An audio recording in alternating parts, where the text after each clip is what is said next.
Hello golfers, welcome back. I'm Greg Jones, Greg the Golf Guy. Thanks for tuning in to the tip of the day. We're going to talk about drivers. Now I know many times we kind of think of the driver as how I'm going to change it, how I'm going to effectively change the ball flight right and left. But what I want you to do is I want you to think about the vertical ball flight, the height of the shot. Do we want to hit it low? Do we want to hit it high? Are we with the wind, against the wind? Is the ground hard? Is it soft? What do we want to do and how are we going to achieve it? So what I want to do is I want to really concentrate on that vertical flight of the ball. So I want to talk about hitting it higher. To hit it higher, one of the things we want to do is we want an earlier wrist release. So when we come through, we want to get that club releasing earlier in the swing to help elevate that ball. To hit the ball lower, what we want to do is a later wrist release. So we want to hold this lag a little bit longer so that the hands actually get clear to the center of the body before we actually hit the shot. So that we're coming down more on a descending blow on the ball rather than an ascending blow to the ball. The ascending blow, of course, is going to get it up, and the descending blow, of course, is going to get it down. Now, hitting the ball for this millionth of a second, I understand this lag can be difficult to get the timing right. So what I do is I kind of think of it a little bit differently.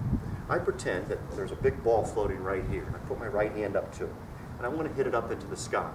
So when I swing, I want to feel my body hit up. Now you notice when I did that, this center of the body stayed well behind the ball so that I could elevate the shot. That's the same thing that we want to feel during a drive. Instead of thinking about maybe more of an early wrist release, let's just think about swinging up on the shot, catching on our upswing so we can really just launch that ball up into the air. If we want to hit it lower, let's again think of that ball floating right here in front of us, put our right hand back up to it, and when we come through, think about hitting that ball down into the ground. And as you can see, my weight shift completely changed. So, demonstrating this with a golf club, if I want to elevate the ball in the air, I want to get here, and I want to think about hitting up more into the shot, so you can see how much further I'm behind the shot.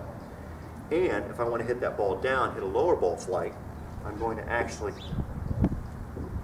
force myself to come up, which is more of a reaction than an action. Force myself to come up, catching and trapping that ball so I hit a lower ball flight.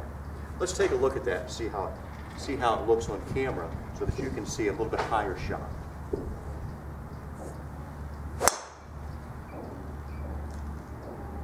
So I stayed well behind the ball. And then, let's try a little bit lower shot.